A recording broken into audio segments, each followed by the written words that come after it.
Not every soul that falls is born in darkness. Not every soul that is lost has lived a life of evil.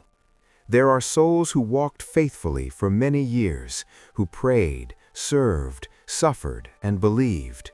Souls that appeared righteous in the eyes of others and even seemed secure in the eyes of the world. Yet eternity is not decided by reputation. It is not sealed by appearances, and it is never guaranteed by past devotion alone. Because there is an hour, silent, unseen, and unavoidable, when every soul must stand alone before truth itself. In that final moment, when breath grows thin and the world begins to fade, the battle does not end, it begins. Some souls do not fall because they rebel, they fall because they hesitate. They fall not through hatred of God, but through fear, silence, and the refusal to choose Him completely. Between heaven, purgatory, and hell, there is a boundary more fragile than a heartbeat. A single choice, or the absence of one, can decide an eternity. This is the story of a soul that lived in holiness, yet stood trembling at the edge of forever. A soul claimed not by force, but nearly lost through hesitation. And when the demons came to collect what they believed was theirs, Saint Michael himself appeared. This is not a legend meant to entertain. It is a warning meant to awaken. This is one of them. Before this story continues, we invite you to pause for just a moment. If there is a soul you wish to pray for, a loved one, a forgotten priest, a victim of war, or someone who died without comfort, please write their name in the comments below. We will personally offer Mass intentions for these souls, and we ask you to unite your prayer with ours.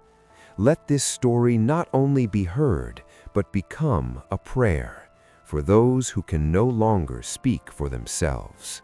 For most of their life, this soul had walked a narrow and faithful path. They rose early to pray when the world was still asleep. They bowed their head not out of fear, but out of love. The name of God was not spoken lightly on their lips, and the cross was never far from their thoughts. This was a soul known for quiet devotion rather than loud piety. They served the church without recognition, content to labor in hidden corners where no applause followed. Their hands were worn not by ambition, but by years of service offered freely and without reward. Suffering was no stranger to them. Illness had visited more than once. Loss had carved its mark deep into the heart. There were nights when prayer felt dry and distant, yet the soul remained, faithful even in silence. They did not walk away when God seemed far. They stayed. To those who knew them, this life appeared complete. Friends spoke of their goodness with certainty. Family members found comfort in the thought that heaven was already assured. He lived well. She suffered patiently. Surely God is waiting with open arms. Even the soul itself believed this to be true.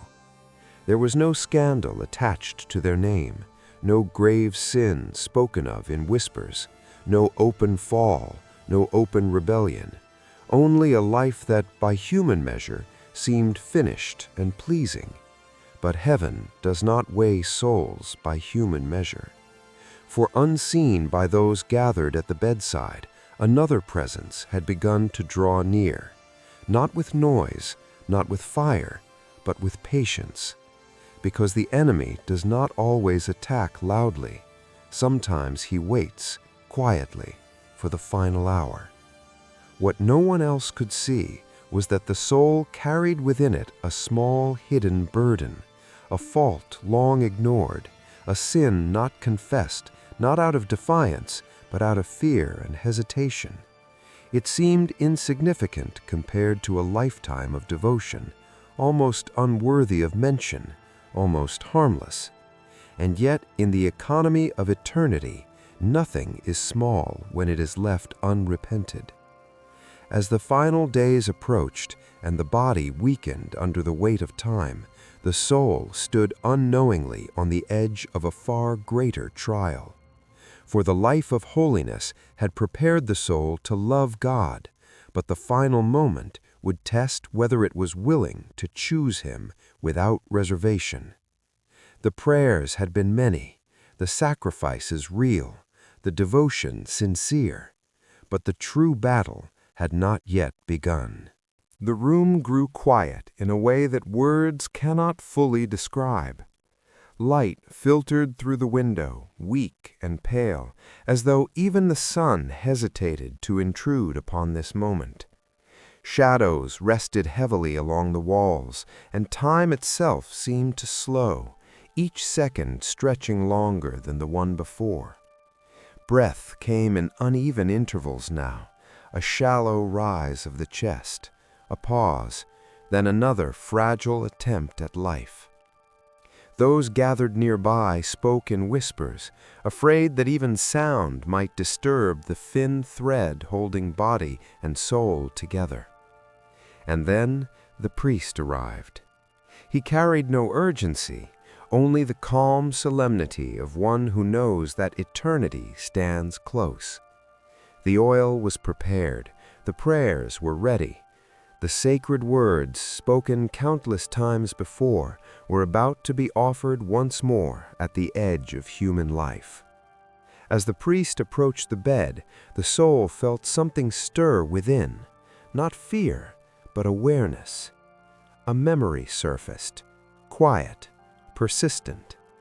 There was a sin, small by every earthly measure, not violent, not scandalous, not the kind that leaves visible wounds behind. It had been dismissed many times as unimportant, postponed, set aside for later confession that never came. I will say it next time. There are greater sins to worry about. God understands. The soul had never denied it, never justified it. It simply avoided it. Now, as the priest lifted his hand, the weight of that unspoken fault returned with clarity, not as accusation, but as a quiet question.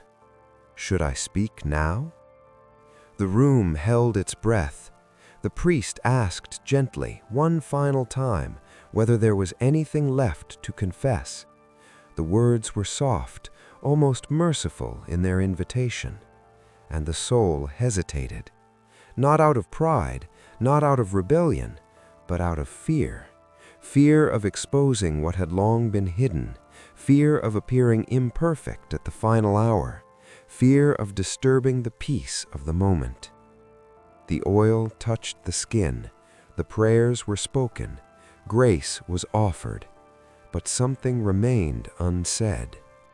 As the sacrament was given, the soul knew, with a clarity sharper than pain, that a door had been left unopened. And beyond that door, unseen and patient, the hour of judgment was drawing near.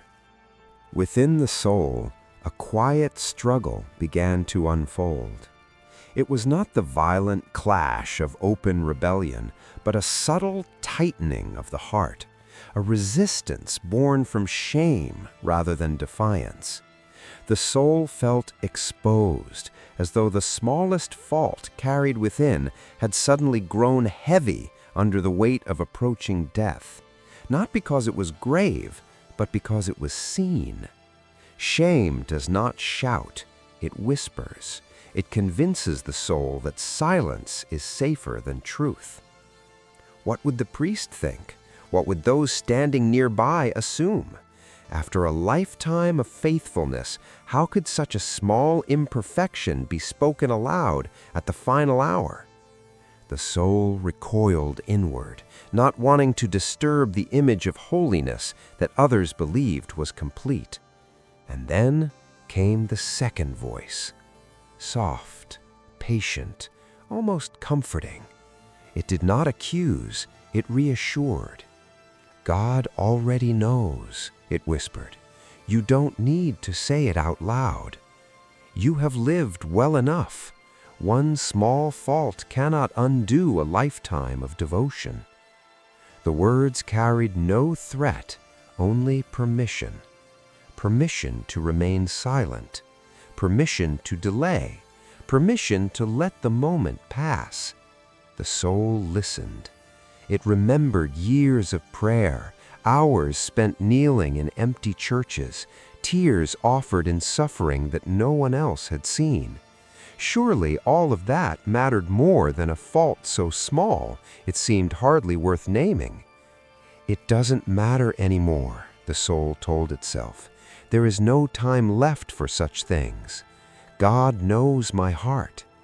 And yet, beneath the comfort of these thoughts, something uneasy remained, because the soul also knew another truth, that confession was never about informing God, but about choosing humility, about stepping into the light without excuse, about trusting mercy enough to expose even the smallest wound.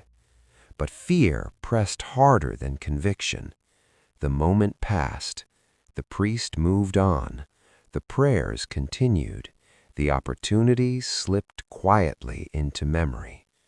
What the soul did not realize was that the enemy had not lied outright. Every word spoken was carefully shaped, wrapped in half-truths that concealed a fatal omission. Yes, God already knew. Yes, the soul had lived well. But what was left unsaid was that love demands honesty until the end, and that silence, when truth is required, is not neutrality, it is a choice. As the soul settled into uneasy calm, the whisper faded, but its work was done. The hesitation had been planted, the door remained closed, and in the unseen realm, darkness began to take notice. For the enemy does not need a soul to hate God. He needs only one thing: delay. And with that delay, the hidden fear of confession became the opening through which the final battle would soon emerge. The room seemed to grow still. Not the quiet of rest, but the kind of silence that presses inward, heavy with meaning. The priest leaned closer, his voice gentle, almost hesitant, as though he understood the weight of what he was about to ask. "Is there anything you wish to confess?" The question did not come as an accusation. It was an invitation, one final opening offered with mercy and patience. For a brief moment, the soul felt the words rise within. The small fault surfaced again, clear and undeniable. The chance was there. The lips could have moved. A single sentence would have been enough. One act of humility, one surrender. But the fear returned. What if this disturbed the peace of the room? What if it changed how others remembered this life? What if it revealed weakness where strength had long been assumed? The soul hesitated, and in that hesitation, the moment slipped. The priest waited, eyes lowered in reverence, giving space for courage to appear. None came. Silence answered instead. The priest nodded slowly, not in judgment, but in acceptance of the soul's choice.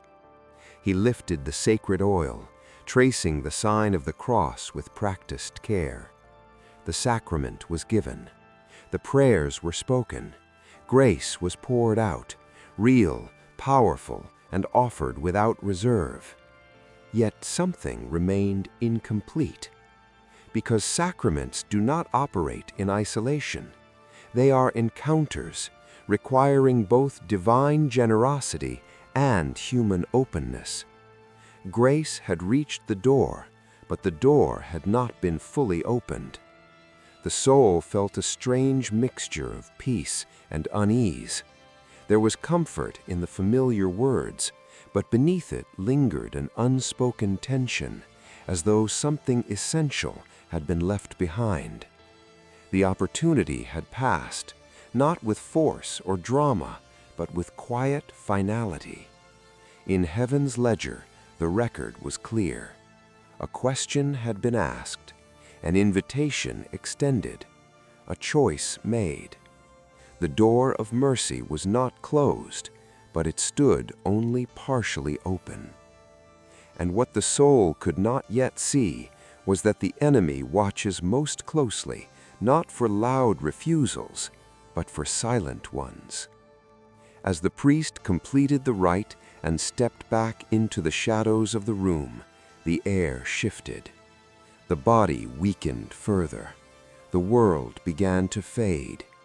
And beyond the fragile boundary of breath, where angels and demons wait, the moment of silence had already been claimed as evidence. The final breath came quietly, not with struggle, not with fear, but as a soft release, a surrender of air that would never return. The chest rose once more, then fell, and did not rise again. In that instant, time ceased to move. The sounds of the room faded into stillness.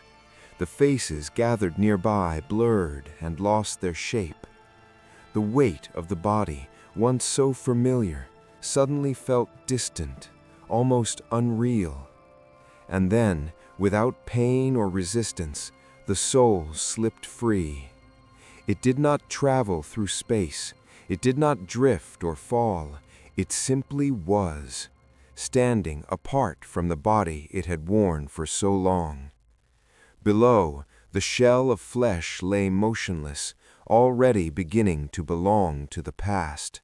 Above and around, a vastness opened that no earthly sense could measure. For a fleeting moment, there was peace. Then, the darkness moved. It did not rush in. It did not announce itself. It spread, like a shadow poured slowly into the edges of existence.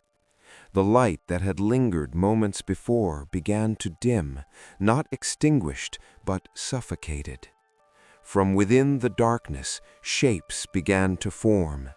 They were not fully seen, yet unmistakably present. Distorted outlines twisted and shifted as though refusing the order of creation itself. Eyes appeared first, too many, too watchful, burning with a cold awareness that pierced the soul. Then came the sense of being known.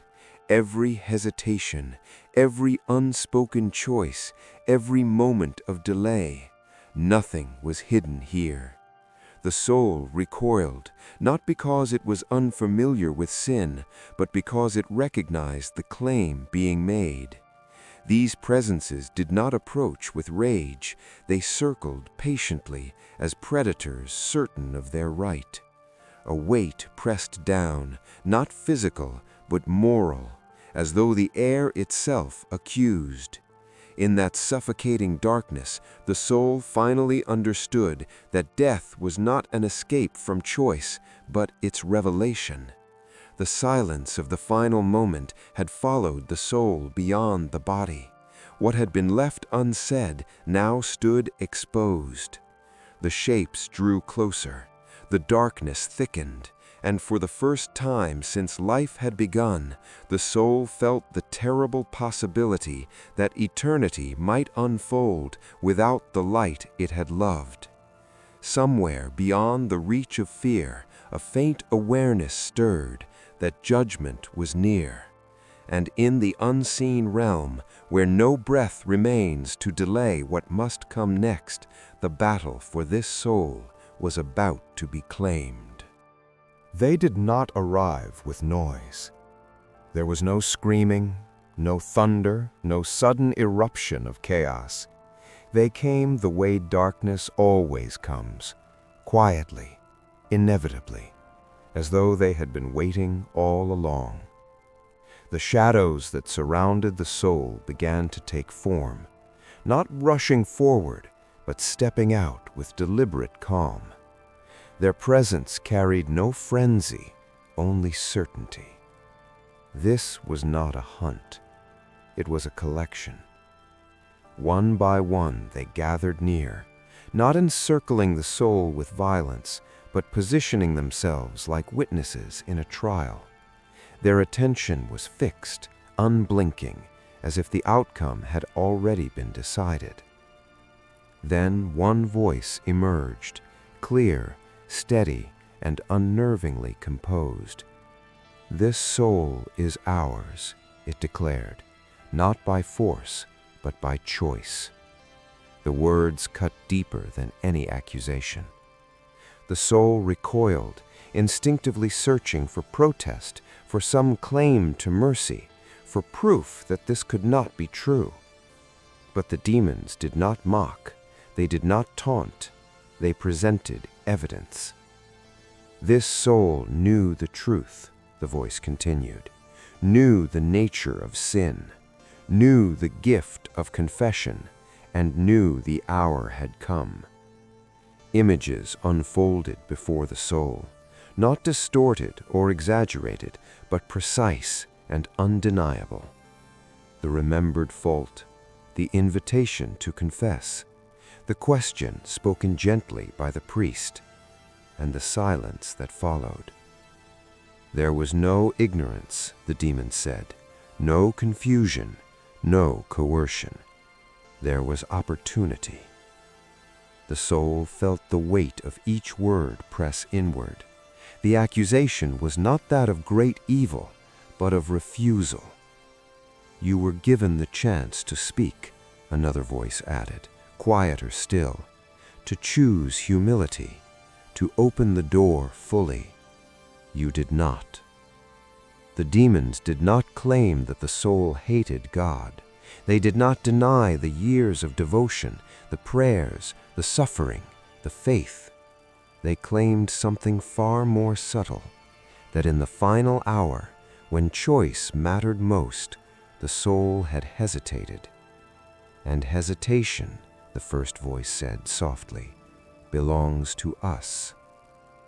The soul searched desperately for an answer, for a defense that could undo what had been done. But the truth stood unmoving. The sin itself was small, but the refusal to surrender it was complete. Here, in this realm beyond time, intention weighed heavier than action, and silence carried more consequence than words ever had. The demons stepped closer, not with claws, but with certainty. Their claim did not rest on power, but on consent. And as the soul felt itself drawn subtly, inexorably towards the darkness that now seemed to open beneath it, one terrifying realization became clear. The enemy had not needed to steal this soul. It had been offered. The pull began without warning, not as a sudden fall, but as a slow, relentless force, an invisible gravity drawing the soul downward. Panic surged.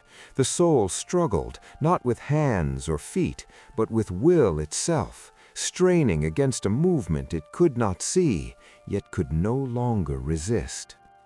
Regret flooded in all at once. Every prayer remembered, every moment of faith recalled, every opportunity wasted, rising now with unbearable clarity. The soul understood. The silence, the hesitation, the choice that had felt so small, it mattered. Terror took hold, not of punishment alone, but of separation, the dawning realization that the presence of God, once so familiar, was slipping away.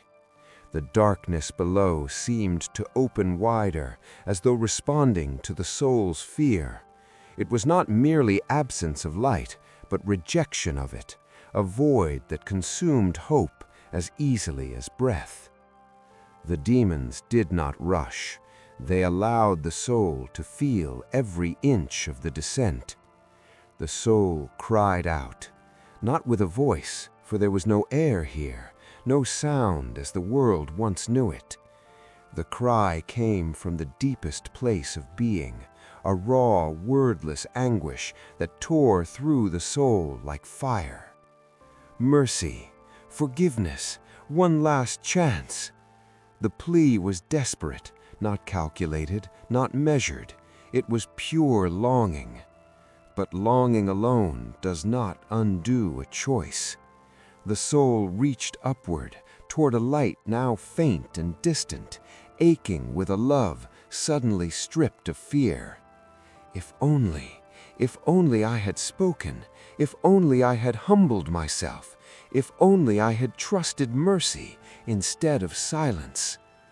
The pull intensified.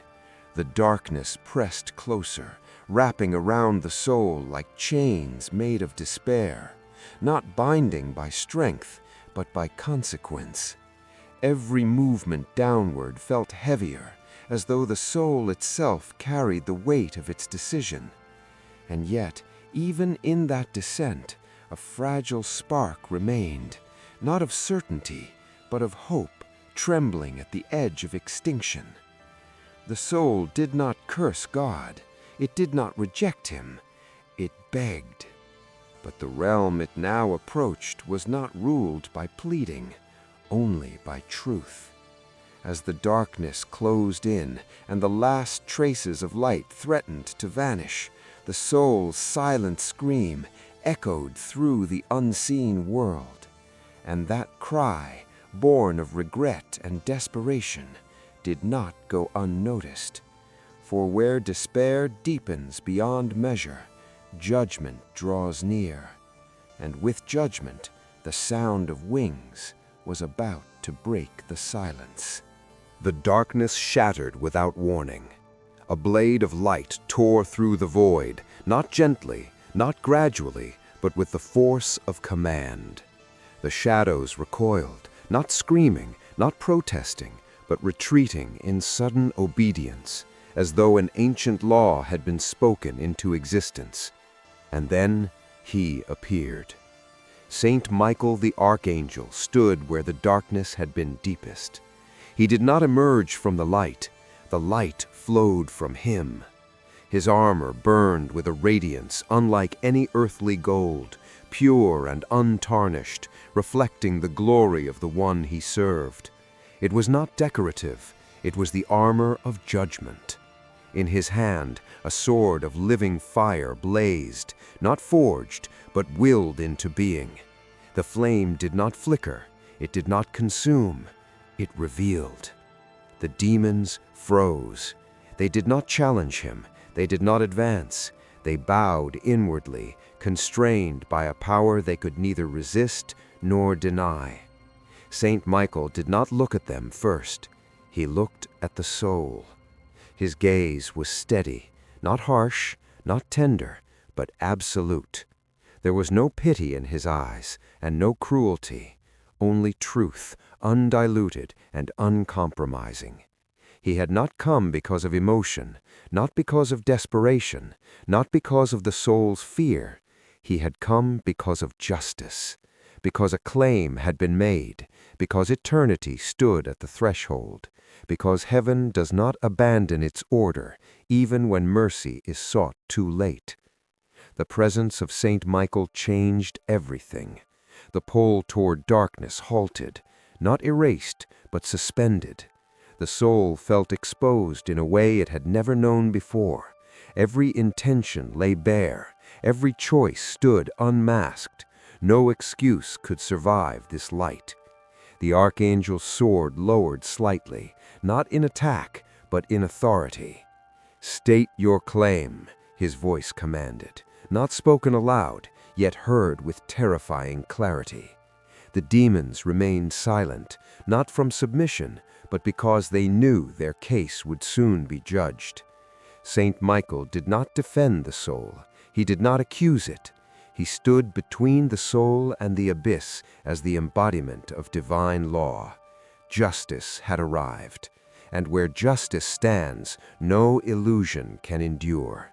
The soul trembled, not from fear of punishment alone, but from the realization that this encounter would not be decided by feelings, but by truth. As the light steadied and the darkness held its distance, the moment of reckoning began. For the archangel had appeared, and the final measure of this soul was about to be weighed before heaven itself. Saint Michael did not raise his sword. The flames along its edge remained steady, contained by discipline rather than fury. This was not yet a battle, it was an examination. The archangel turned fully toward the soul, and the light surrounding him intensified, not to blind, but to expose. "Your life is known," his voice resounded, not spoken in sound, but inscribed directly upon the soul's awareness. "Your prayers are remembered. Your suffering is counted." The soul felt a fleeting relief until the light pressed deeper. "But this hour," Saint Michael continued, "is not judged by memory. It is judged by will." The soul trembled, not because the truth was unfamiliar, but because it could no longer be avoided. "Tell me," the archangel demanded, "what did you choose when the final invitation was offered?" The question allowed no evasion, no comparison to others, no appeal to past faithfulness. Only the moment remained. The demons stepped forward, not boldly, but with calculated restraint. They did not snarl, they did not lie, they accused. "This soul knew the truth," one voice declared, "knew the meaning of confession, knew the weight of unrepented sin." Another voice followed, colder still. "There was time, there was opportunity, there was freedom." Then came the charge that cut deepest. There was silence. Images surfaced again. The priest's question, the waiting pause, the chants that hovered and vanished. "This soul hesitated," the demons insisted, "not once, but finally, and in that hesitation it withheld itself from God." The soul shook under the weight of the accusation. There was no denial, no explanation that could soften the truth. Saint Michael turned once more to the soul. "Did you will to confess," he asked, "and fail, or did you choose silence?" The soul felt itself unravel. Every justification collapsed under the clarity of the question. The fear, the shame, the desire to preserve an image, all of it stood revealed, not as circumstance, but as choice. "I hesitated," the soul confessed at last, the admission burning deeper than any fire. "I knew, and I delayed." The light intensified. Saint Michael did not respond with anger. He did not respond with mercy. He recorded the truth. In the courts of eternity, intention weighs heavier than action, and delay is never neutral. The soul bowed inwardly, its trembling no longer of fear, but of recognition. For the trial had not condemned it yet, but it had stripped away every illusion. And as the final measure approached, both heaven and hell waited to see whether justice would now be enforced or whether mercy would still dare to speak. The judgment had not yet been sealed, and in that narrow space between verdict and sentence, the demons moved. There was no warning cry, no declaration of war, only a sudden rupture in the darkness as they lunged forward with calculated fury. This was not rage born of chaos, it was desperation sharpened by opportunity. The moment uncertainty existed, they struck. The air itself seemed to tear as shadows surged, twisting into forms of accusation and denial. Lies took shape, not as falsehoods spoken aloud, but as distortions of truth, bent just enough to confuse, just enough to claim ground. Saint Michael lifted his sword. The motion was deliberate, measured, final. The blade ignited with a brilliance that split the realm in two, casting every shadow into sharp relief. Light did not merely oppose the darkness, it defined it. And with that defining light, the battle erupted. The clash was not of steel against flesh, but of reality against deception. Every strike of the archangel's sword carried truth within it, truth the demons could not endure. Where the blade passed, lies unraveled, illusions collapsed, the darkness recoiled, shrieking not in sound, but in loss of power. The demons retaliated, hurling memories, accusations, and twisted logic toward the trembling soul. You failed. You waited too long. You are ours.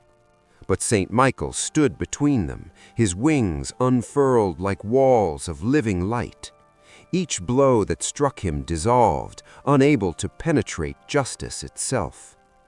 With every movement of the archangel, the battlefield clarified. Light advanced not by force alone, but by exposure. Darkness had no strength where truth reigned. The soul watched, overwhelmed as the war raged on its behalf, not because it was innocent, but because the claim against it had not yet been fully resolved. This was not mercy unchecked. This was order defending itself. St. Michael's sword descended in a final arc, driving the demons back, forcing them into retreat, not defeated, but restrained. The darkness pulled away, hissing with frustration, its grasp loosened, though not erased.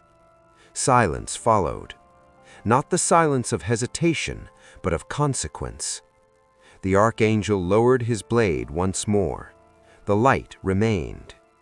The battle had ended, but the war was not yet decided.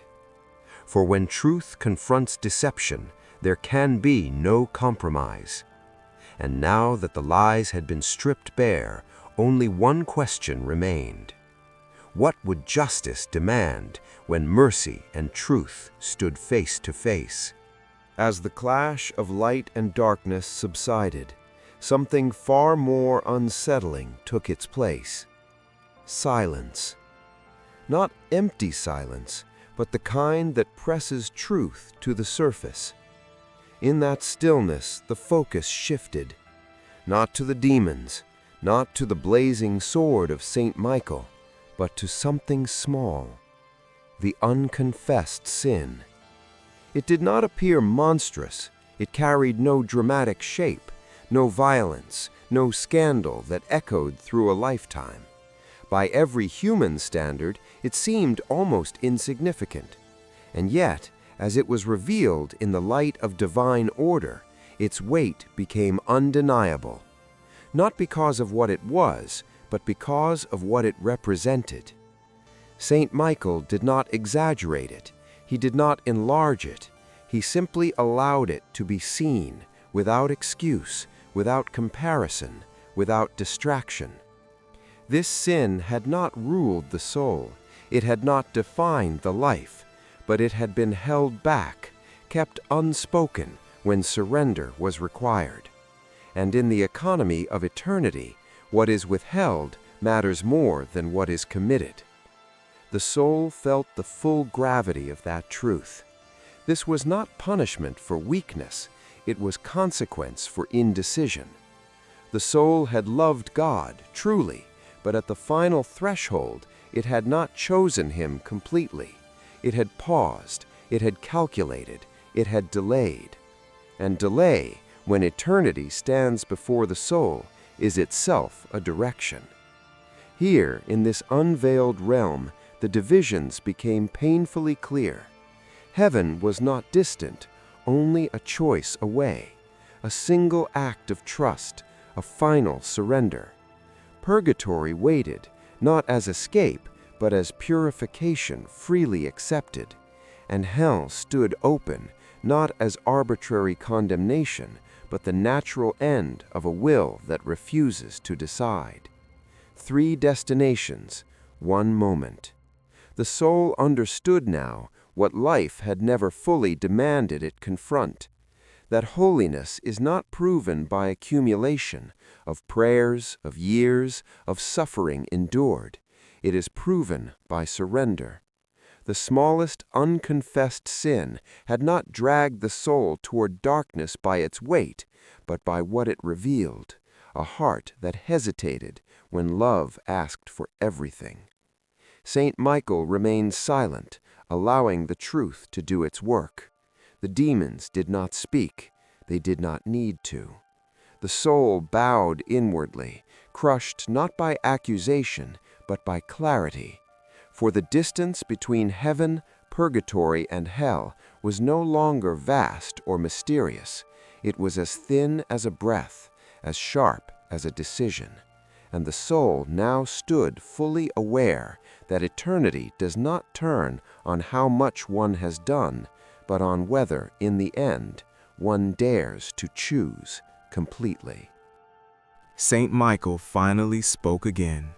His voice carried no anger, no accusation, no threat. It carried weight. "I do not deny mercy," he declared, and the light around him softened without fading. Mercy flows endlessly from God. It has pursued this soul from its first breath to its final heartbeat. The soul felt that truth resonate deeply. Every grace received, every moment of protection unseen, every invitation quietly offered across a lifetime. But mercy, Saint Michael continued, does not erase freedom, and it does not distort justice. The archangel's gaze remained fixed upon the soul, steady and uncompromising.